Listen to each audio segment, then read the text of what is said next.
This quarterly we will study some essential subjects. Think of these as part of the sure foundation upon which the church stands. There is an attempt today by the devil to discredit everything that God has done, even to the point of denying God even exists. We see that more and more each day as we live. All the time people is trying to put God down or trying to do away completely with God. However, as we look around us at nature, how can we not believe God? He said, while the earth remaineth, seed time and harvest, and cold and heat, and summer and winter, and day and night shall not cease. That's found in Genesis 8:22. God created all things and set everything in order. Nothing just happened. Nothing just happened. Someday, someone wisely said, it takes much more faith to believe our universe just evolved than to believe that God is the creator of all things, and how true that is. Of course, we know we must have faith, for without faith it is impossible to please Him. For he that cometh to God must believe that He is, and that He is a rewarder of them that diligently seek Him. That's found in Hebrews 11:6. These lessons teach fundamental Bible truths. We're going to be studying today the creations, but you know, we're gonna that's the title of our lesson, is creation.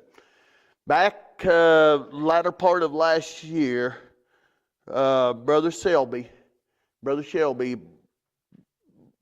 gave us a lesson on Wednesday night on creation. We're going to go over a lot of that. I agreed with Brother Selby as he brought that out, and so we're not doing away with what he says. We're not going to say anything that's different than basically what he is, but we're going to dig into this and see what really happens here. Our memory verse today: in the beginning God created the heaven and the earth. Creation and invention is two different things. Creation is forming things out of nothing. Invention is taking what's already there and putting together to make something else, is what the difference is in creation and inventions. You know, Alexander Graham Bell invented the telephone, you know. Was that a good thing? Well, he probably meant for it to be a good thing, but look where it's led us to, you know, and all. Thomas Edison invented light, you know, the light bulb, you know. Light already existed, you know, and the things that he used to make that light bulb, you know, already existed because God had created that. He just put elements together and was smart enough to put elements together and create a light bulb. Cyrus McCormick invented the reaper, you know, and put things together. Ford, you know, Henry Ford put things together and created an automobile, you know, and different things like that. But that was all creations. That was things that already existed, and people were smart enough to put things together and be able to create such thing. But we're studying about what happened before that, and that was the creation. The first, the memory verse, Genesis 1:1. In the beginning, God created the heaven and the earth. Let's look at our emphasis. I'm going to read a junior emphasis here. Only God can create things. Only God can create things. You know, if you will think back to before the beginning, you know, there was nothing. You know, the earth didn't exist, the sun didn't exist, the moon didn't exist, nothing existed. I mean, it was just a void. Nothing, you know. God decided at one time or another, we're going to create something. And so it came from nothing. The rocks, the mountains, the stuff like that was not here. God created them. Man can make things that is, he can put things together in different combinations than they were before. However, man must have material to start with, material created by God. For example, to make a car, man uses steel, rubber, fabric, glass, plastic, paint, and so on, made from the raw materials already created by God. God creates things by just saying what He wants. The Bible uses the word man to mean both male and female in our lesson there. And so, you know, that's the difference between creation and inventions. Man can invent things, and man has invented a lot of things. And you know, they've even made a rocket ship that'll go to the moon, you know. But it was things that already existed that they put together, got the right fuels, got the right combinations of different things, learned where the moon was going to be when they got there, and stuff like that. But God was the one that created the moon. God was the one that created the elements that were used to do that then.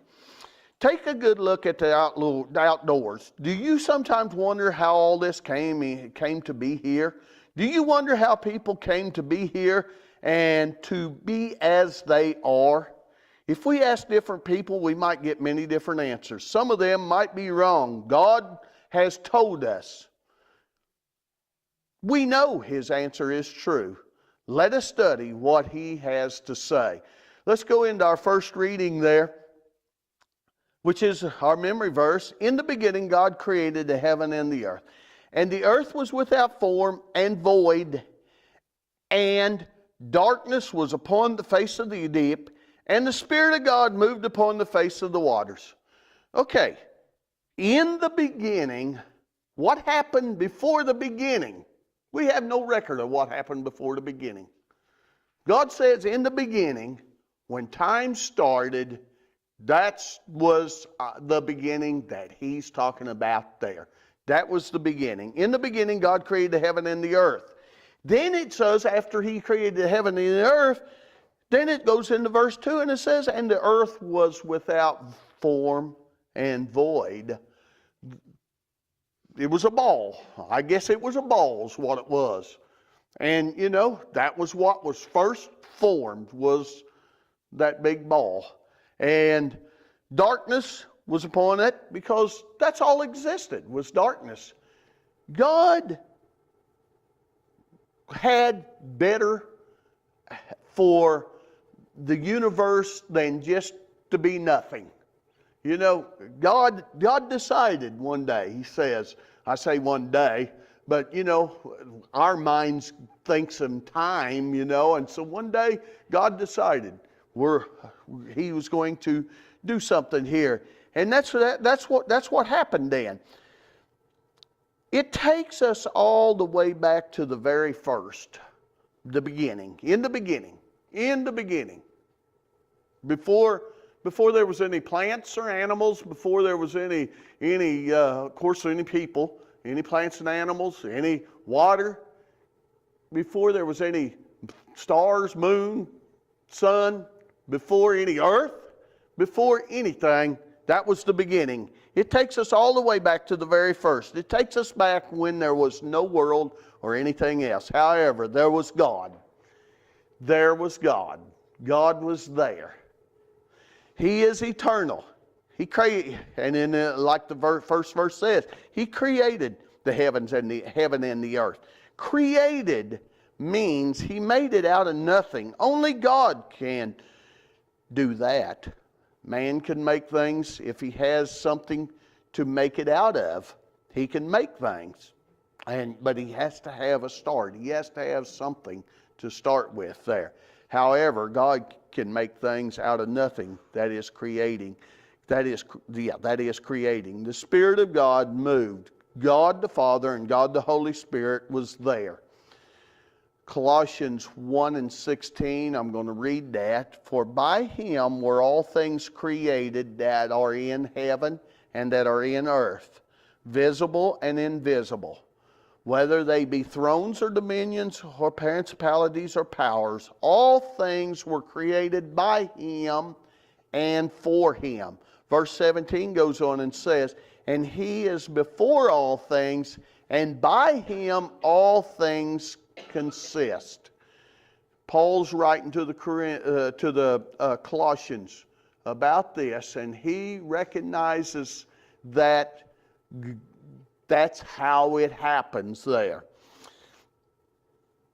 It tells us by Him, or by Jesus, were all things created.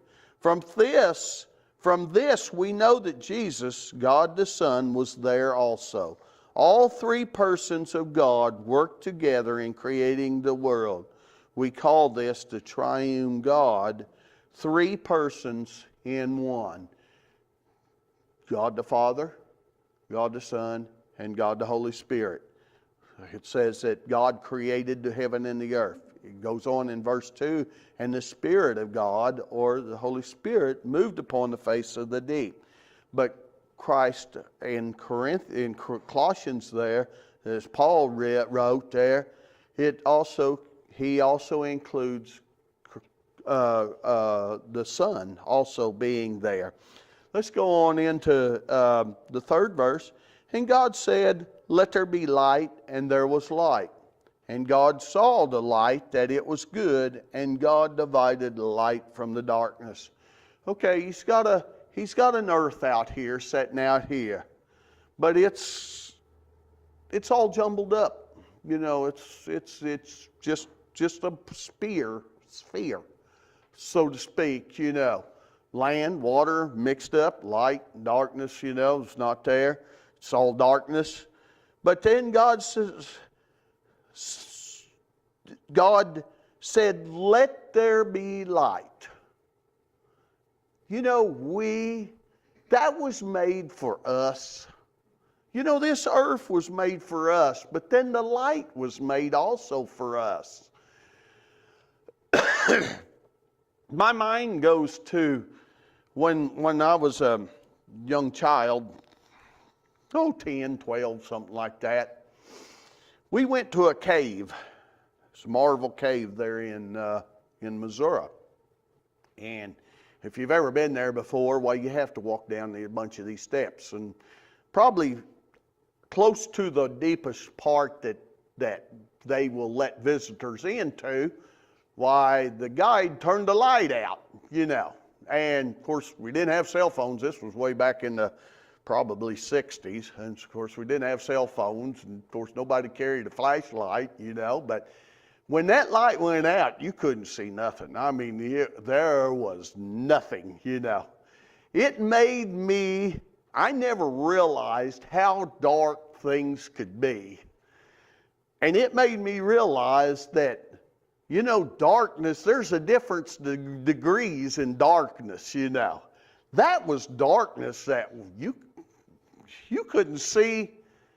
You could put your hands right there and you could not see. I mean that really made an impression on me.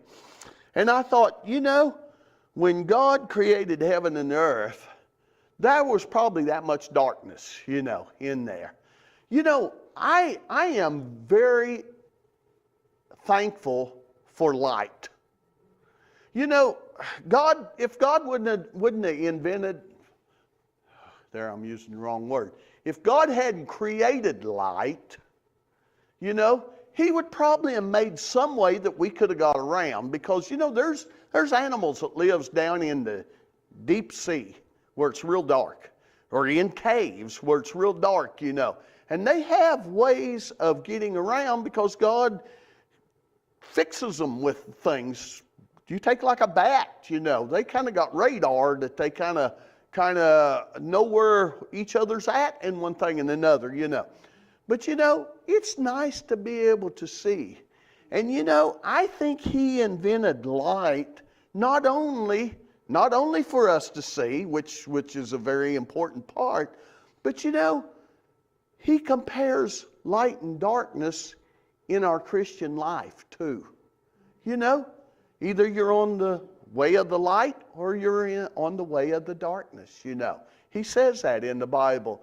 And, you know, when we're down in that cave and we think, oh my, this is how my life used to be, in darkness, stumbling around, bumbling around. Wife and I use that word, stumble and bumble, but, you know, kind of think what we're really thinking about. But, you know, we don't know where we're going, and we can't see what we're getting into. You know, I am so thankful for light. Verse 4, it says, and God saw the light that it was good, and God divided the light from the darkness. Darkness here, light here. You know, when you turn the lights out, it's dark outside, you turn the lights out, darkness takes over. But then when the lights come on, it expels that darkness, you know. And that's like God Himself. When God comes into our hearts, it just snaps the light on, is what it does.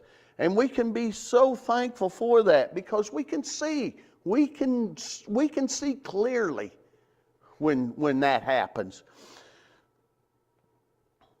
God created inorganic elements. At first, the world was dark and empty and without void. Then God set it in order. The first day He made light and day and night.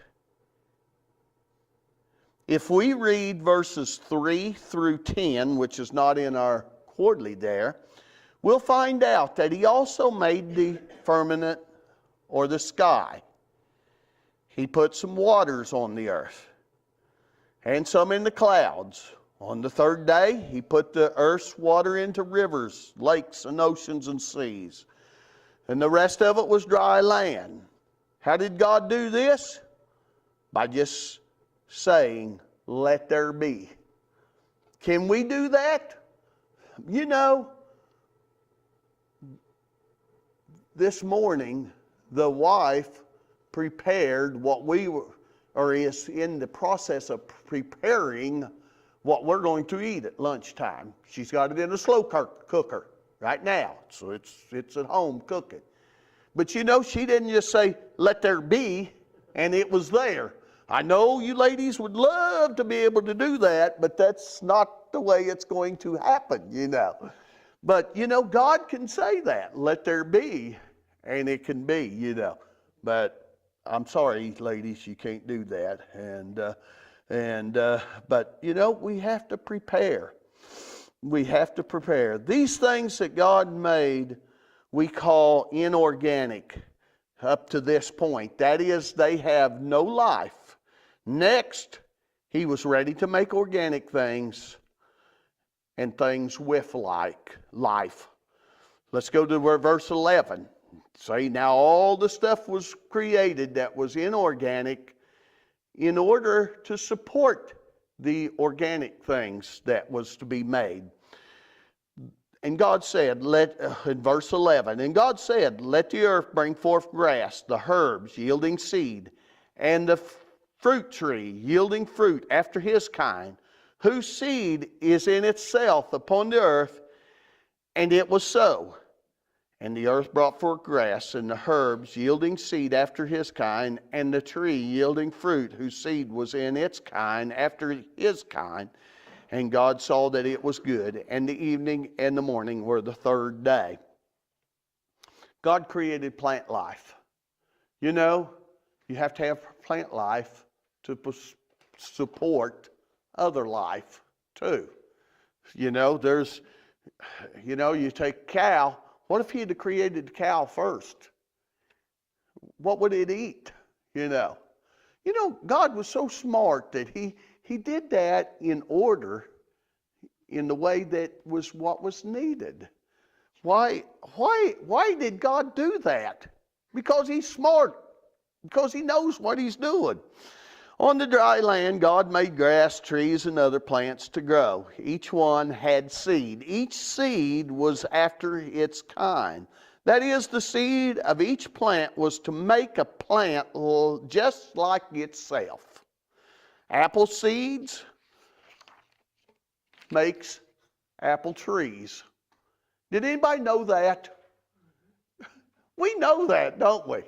You know, aren't you glad that when you plant an apple tree that a peach tree don't come up in its you know, if you plant your garden in the spring, you know, you want to plant this and that and everything, and you kind of mark it usually, or I do, you know, because I forget. Let's see, now what did I plant over here, you know? And well, I marked it there. I planted potatoes here. Okay. What did I plant here?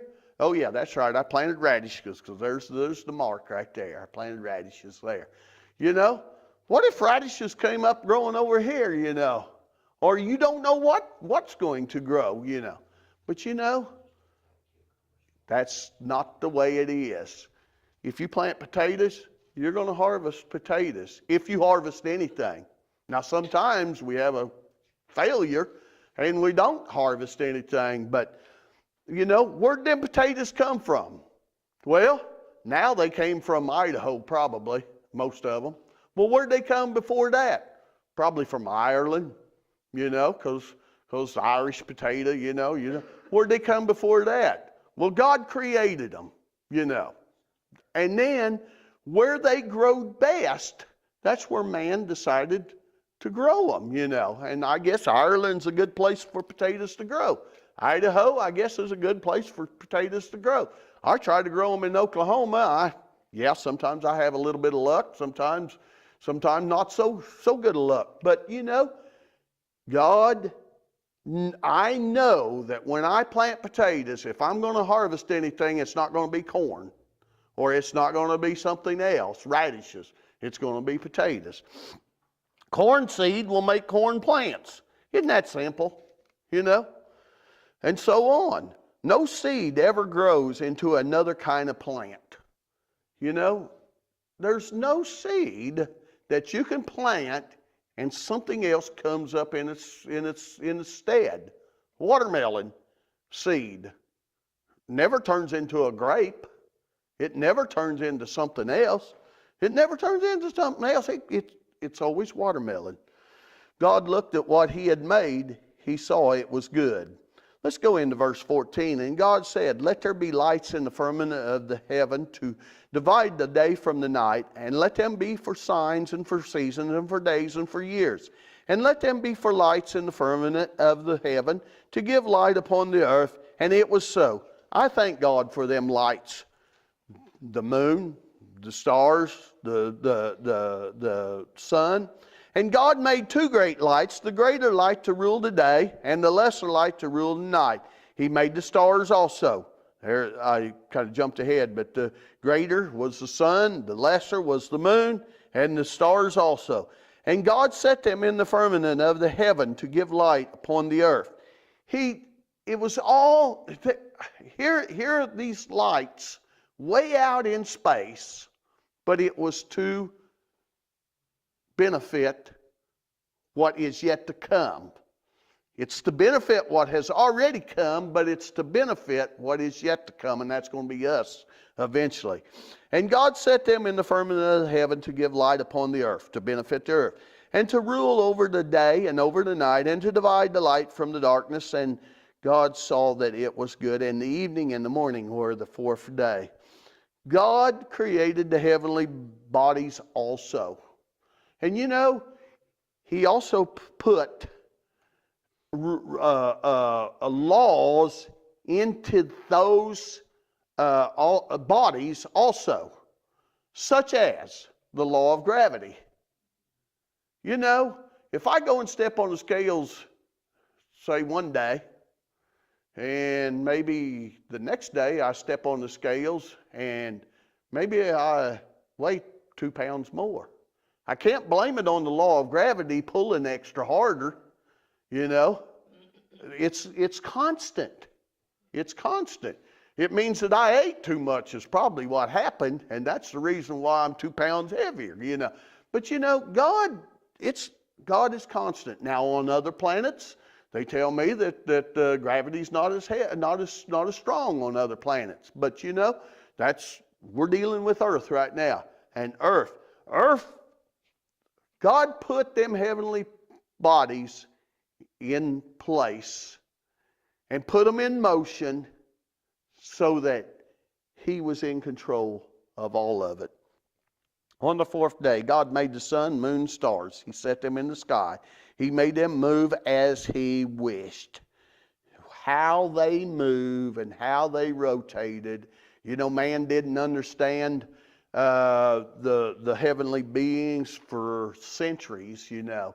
But, you know, God already had that under control. He knows more about how he put that in motion, and he knows where each and every one of them's going to be. More so, we might be really smart in knowing where Pluto's going to be and where Jupiter's going to be and where the moon's going to be, you know, and we might be able to shoot a rocket and get close to it and all, but God knows exactly, and he knew that from day one where it was going to be. And he knew in day one where it was going to be in 2019. He was that smart. You know, we have computers and all, and we think we're so smart. But it's nothing new to God. God already knew that. They were to be lights for the day and for the night. God saw that it was good. And you know, everything that God created, and I know Brother Shelby brought to the same thing, everything that God created, it was good. It was good. At the end of everything, it was good. You know, some of the things that we created are not so good, you know. Some of the things that we invent, let me back up. Some of the things that we invent is not so good. But what God created was, everything was looked upon and it was good. Let's go into verse 20 there. And God said, let the waters bring forth abundant to moving creature that hath life, and fowls that may fly above the earth in the open firmament of the heaven. And God created great whales and every living creature that moveth about the waters, brought forth abundantly, after their kind, and every winged fowl after his kind. And God saw that it was good. And God blessed them, saying, be fruitful, and multiply, and fill the waters in the sea, and let fowl multiply in the earth. And the evening and the morning were the fifth day. And God said, let the earth bring forth the living creature after his kind, cattle and creeping things, and beasts of the earth after his kind. And it was so. And God made the beasts of the earth after his kind, and cattle after their kind, and everything that creepeth upon the earth after his kind. And God saw that it was good. God created water animals and birds. Now God was ready to make living things that were not plants. On the fifth day he created animals in the water and the birds that flew in the air. There was big whales, big fish, little fish, all kinds of water animals. You know, there was even animals that didn't even look like a fish. You know, you take like seahorses and things like that, you know, that don't even look like a fish. Crabs don't look like a fish, you know, but we call them, sometimes we call them crawfish, but you know, we know they were made in the water. Alligators and stuff like that. He made all of that. And you know, there were all kinds of them. There was all kinds of birds. You know, we have many different kinds of birds also. I think one time we even had a bird in the church, didn't we?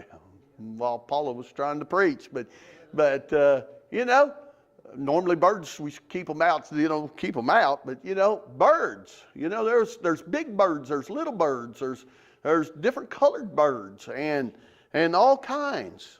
All these animals, fish and birds, brought forth after their kind. That is, each one had young of the same kind as itself. Whales had little whales. Robins has little robins. And so on. It is always so, never different. It continues to this day. And then God created the land animals. Now came the sixth day. God made the land animals, cattle, creeping things, and the beasts of the earth. There were elephants, lions, horses, cows, and others. There were sheep, dogs, cats, rabbits, and all the small animals. There were insects and creeping things.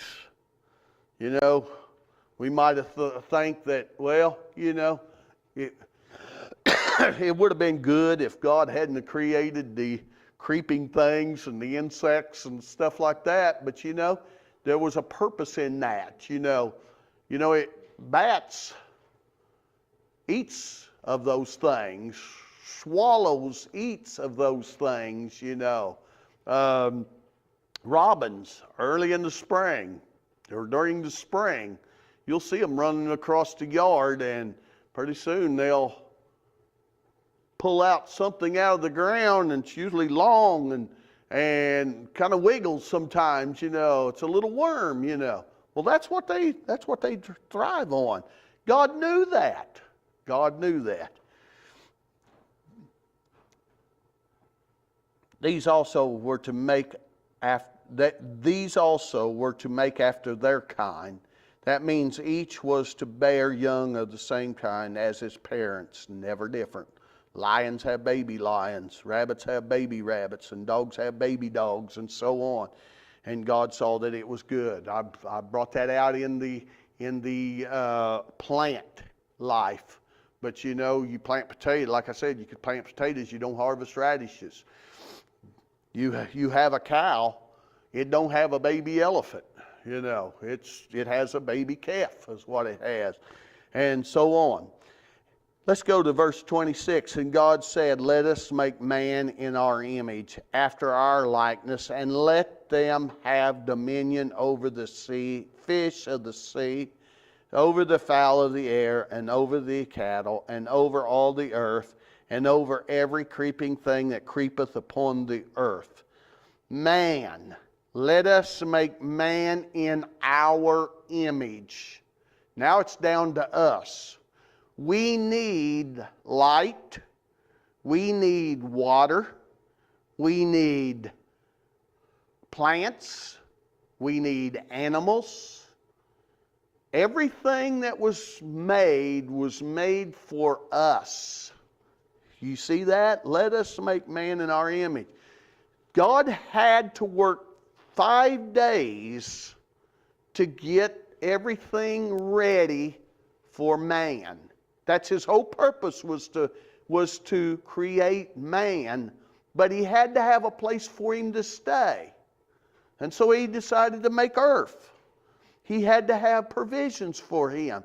That's the reason why he had to make food for him and water for that man. So God created man in his own image. In the image of God created he him. Male and female created he them.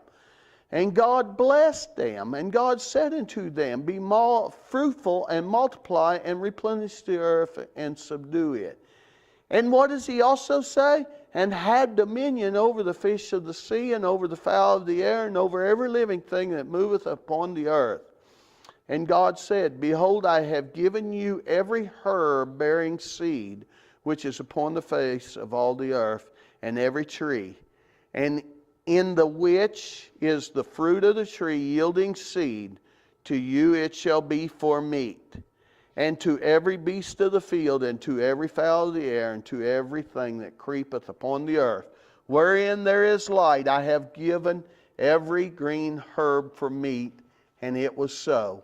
And God saw everything, you get that? Everything that He had made, and behold, it was very good. And the evening and the morning were the sixth day. God made provisions for every one of us. God made provisions for man. He made provisions for the animals. He made provisions for the plants. You know, it takes light for the plants to grow.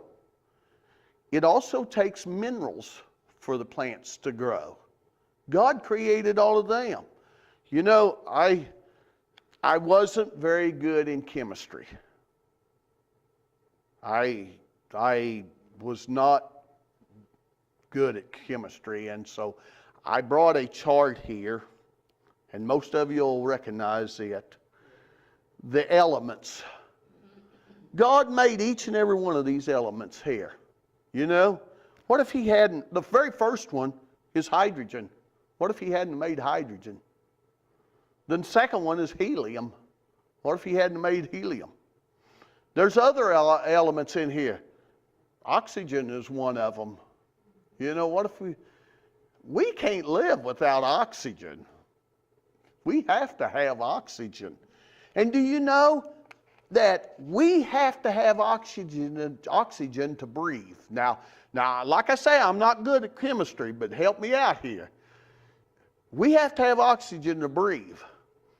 A fire has to have oxygen to burn. Did you know that? You know, that's pretty simple, you know. And you know, what if we didn't have oxygen? You know, what if God would have left that one out, you know? What's that? We wouldn't have water. H2O, that O stands for oxygen, right? See? So, you know, God was so smart that He was able, and there's all kinds, I don't know how many elements there is here, but there's a bunch of them here. And you know, God created each and every one of them, you know. I wasn't smart enough. I can't, after they're already been discovered and everything, I can't tell you where they fall in the chart or how much a person has to have of each one of them in order to exist. I don't know that, but God knows exactly. I know one thing, that potassium was one thing that people have to have, you know. If you get low on potassium, you're in a world of hurt, you know. Where do you get your potassium? Well, some people says bananas is a good way to get potassium. Well, is that the reason why God created a banana tree? You know, it's for our good. It's for our good. You know, you think potassium, man, that's not all that important. But hey, you get low on potassium, you're going to wind up in the hospital. My mother-in-law found out that if you get low on sodium, she wound up into a hospital. Then you think, well, you know, sodium's salt. Sodium's bad for you. Yeah, if you eat too much of it, it could cause heart failure and stuff like that. We have to know where our happy medium is on that, you know, because if we get too less of it, we'll wind up like my mother-in-law, wind up in the hospital, you know. And this happened a few years ago. But, you know, God, it was so smart that He was able to put enough of each one of them into our diet, and we take that in. And if we will only follow what God tells us, He takes care of us. And, you know, God, everything that was created, everything that God created was for mankind. He thought that much of us to be able to do that. And then God created man. Now everything was created but people. And then God said, let us make man in our image, after our likeness. Man was to be like God in many ways. Other animals were not made in God's image. Only man was. Man was the only thing that was created in the image of God. Man can think and choose and do good. He can make plans and work with them. Animals cannot do these. Man is a living soul. Other animals do not have a living soul. They don't have a soul. Only man has a soul. Man was made to know God. He was made to be a friend of God. The first people God made were Adam and Eve, both male and female were called, and they were both called man. Or in other words, if you have a problem with that, mankind. You can use that. That's what it was. It takes both a man and a woman to make mankind. You know, just a man, there's part missing. There's a part missing. You know, I'm lost without my wife. But, you know, with me and the wife and I together, we make up a mankind. We make up a mankind. Where I fall short on, she makes up the difference. And believe you me, I fall short on some things. But she makes up the difference. And so on. God blessed them. He gave them dominion over the earth and all things in it. People were to rule over these things. The plants, the animals, the things in the world were for people to use. And my, how people have abused some of their authorities in that too. But you know, they just have to answer to God on that. The 6 days were then over. All things were finished. And you know what? And God saw everything that He had made, and behold, it was very good. It was very, whatever God does for mankind is very good. It is always for the good of man. When God does things for man, it's always for the good of that. What have we learned from the first chapter of the Bible? We have learned God created everything. There's not a thing that exists that God did not create. God created it. We also learned something else. God can make things just by saying, "Let there be." Let there be. And He speaks whatever it is, and there it is. Like I said, we can't do that. We can't do that. Sometimes we, like I brought out, sometimes we wish we could, but you know, do we really want that? Let's keep ourselves in the position where God has put us. Another thing we learned. The young of all plants and animals are after their kind. I think I've expounded that too, you know, that you know, if you have a baby, if you have a cow and a bull, you're going to have a baby cow, a baby calf, a baby bull, depending on what sex it is, a baby calf or a baby cow or a baby bull, one or the other. You're not going to have a baby elephant. You're gonna have that. That's what you're gonna have. And so they are after their own kind. Here's another thing I think we've learned. Man was created in the image of God. Man was the only being, mankind I'm talking about, was created in the image of God. Another thing we found out. Man was given dominion over all things in the world. God gave us that dominion. He says, "I rank you above all." You know, what did we do with that ranking, see?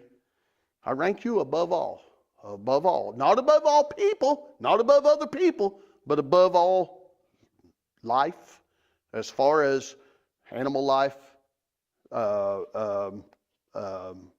plant life. Man was given dominion over all things in the earth. And another thing, everything was good when God made it. I'm going to change that. Everything was very good when God made it. And so, You know, God did not never make a mistake in creation. You know, He didn't make something and say, oh, we don't need that no more, we'll just blot that out, you know. Everything He made. Now, how did He make, let's look at one aspect. How did He make the sun? Okay, the sun, there it is. Now, it stood for thousands of years. How does it not burn up? That's a big question. How does it not burn up? I burn wood in my fireplace, and I'll put a big old chunk of wood in the fireplace there. And you know, after a few hours, I've got to go find another piece of wood and put in there, you know, because it burns up. How come the sun don't burn up? It's because God knows exactly what to make it out of to keep it burning until the time for Him to shut her off. And one of these days, that'll happen. It'll be shut down. It'll be shut down. And we don't have no control over that. We're not going to be able to shut the sun down.